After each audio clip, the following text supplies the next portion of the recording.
Air signs, tignan natin ano po ang mensahe para sa iyo ngayong araw. Keep in mind po na ito ay general reading lamang, so hindi lahat ay makaka-relate, so be open-minded. Sa mga hindi pa po nakasubscribe dito sa ating channel, please subscribe na po kayo and pa-like na din po ng ating video. At sa mga nais pong mag-avail ng ating private readings, ng ating Evil Eye Amulet Necklace at ng ating TRS Bracelet, makikita nyo po yung link sa description box. Tarot Intentions by Aliana Reyes. Okay, tignan po natin kung ano ang mensahe para sa'yo ngayong araw na ito. We have into you, get good chemistry, great vibes, and positive. Yan, ano ba to? Sobrang clingy ba sa'yo ng person mo ngayon? We have fishing for comments. Oh, merong nako-curious sa'yo dito. Air signs pagdating sa relationship mo or ano na bang nangyayari sa love life mo. So, parang pag may pinost ka na pictures, meron dyan tumitingin ka agad sa comment section. Pwedeng tinitignan kung nag-reply ka ba dun sa mga nag-comment doon sa sa pinost mo. We have carless. Okay, so ayan po. Pwedeng meron dito, parang pag pinuntahan ka ng person mo, medyo mag-i-stay siya dyan sa bahay po ninyo. Or kung saan ka na, saan yung location mo. Meron dito parang hindi ka agad aalis. Ayan, basta meron dito, no, naku-curious sa mga nangyayari sa life mo. Nasa sa inyo yan, kung magpo-post ba kayo ng mga nangyayari sa life niyo or hahayaan niyo yung mga tao na mag-wonder, di ba? Kung ano bang nangyayari, hayaan mo silang mag-isip kung ano bang nangyayari, good ba or bad yung nangyayari sa life mo. Madami pong chismosa sa paligid mo, air signs. Tignan natin, pagdating naman po sa trabaho, kamusta? Kamusta naman po ang trabaho, spirit guide? Tignan natin, kamusta naman yung work mo? Kamusta naman po ang work ni air signs?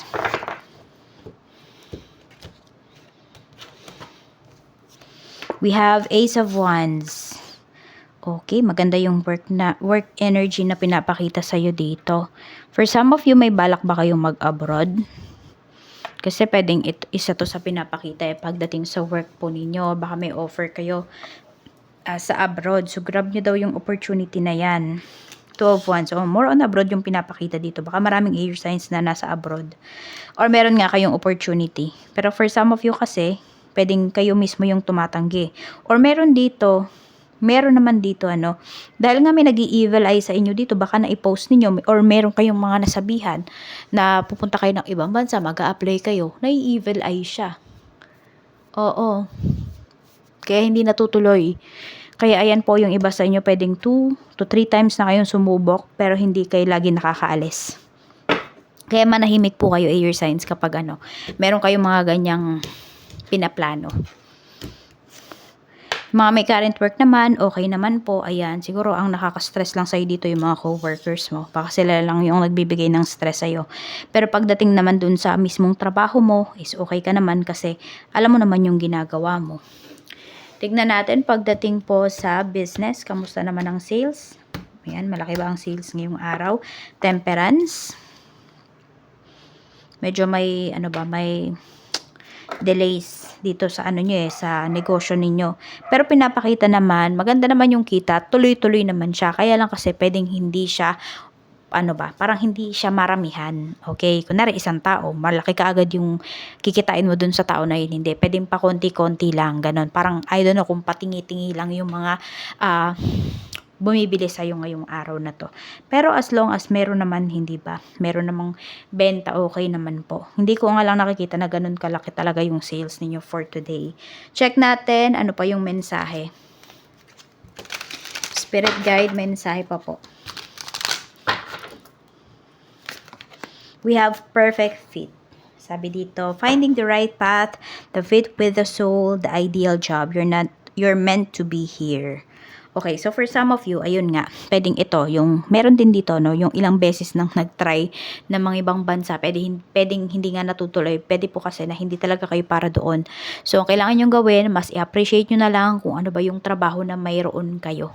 Kasi pwedeng mas dyan pa mag-bloom yung inyo pong career. Yun nga lang, hindi siya nangyayari dahil hindi nyo rin naman na-appreciate yung current job ninyo. Tignan natin.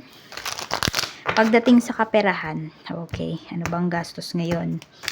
9 of Swords. Merong hindi makatulog. 10 of Pentacles. Ayun, more on may hinihintay nga kayong pera dito. Or naiinip kayo, baka nag-iipon yung iba sa inyo. Pero naiinip kayo kasi parang laging, pag malapit na kayo dun sa tina-target ninyo, laging nababawasan yung pera nyo. Laging parang merong emergency. 4 of Wands. Yun, meron pala dito gustong magpagawa ng bahay. Or basta merong bahay, bakod, or gusto nyong bumili ng property. So, ayan po, parang hindi na kayo makatulog. Air signs. Pwede rin, baka meron dito gusto nyo nang bumukod. Pero, pwedeng hindi pa talaga kaya ng pera ninyo. Yung tipong ganun. Alam mo na may pera ka. Pero, naisip mo na, ayun, maraming bayarin. So, pwedeng hindi nyo pa po ma-pursue. Kung ano man yung mga gusto nyong i-pursue dito. Kaya, medyo nai-stress po kayo. Tignan natin. At kung meron naman kayong hinihintay dito na pera, lakarin nyo po kasi more on parang may pagkukuhanan kayo nito eh. So, lakarin nyo po kasi makukuha nyo naman siya. Check natin sa mga single dyan na air signs. Meron ba nagkakagusto sa inyo? 5 of Pentacles. Actually, wala. Marami po. Mas marami na nanonood. Walang nagkakagusto sa inyo. Bakit? Kasi po pwedeng nai-intimidate sila sa aura mo. Oo, nai-intimidate sila sa iyong aura. Air signs. Parang instead na crush yung feel nila sa'yo, natatakot sila. I don't know kung bakit ganun Pero ayan po. Tingnan natin. Pagdating naman sa mga in a relationship, we have 8 of Swords. Marami namang in a relationship dito na hindi naman po kayo masaya sa inyong relasyon. Parang nag-i-stay lang kayo kasi mahal niyo yung tao kaya kayo nag-i-stay. Meron din dito, pwedeng binablockmail kayo kaya nag-i-stay kayo. Toxic kasi yung relationship na pinapakita dito eh. Toxic yung energy. Some of you, hindi talaga kayo happy. Oo, mahal niyo pero hindi na kayo masaya. Kaya pag-isipan niyo dyan kung ano ba yung gagawin niyo, ano ba yung next step niyo towards your relationship. Sa mga married naman, we have Queen of Cups. Meron tayo ditong Queen of Pentacles.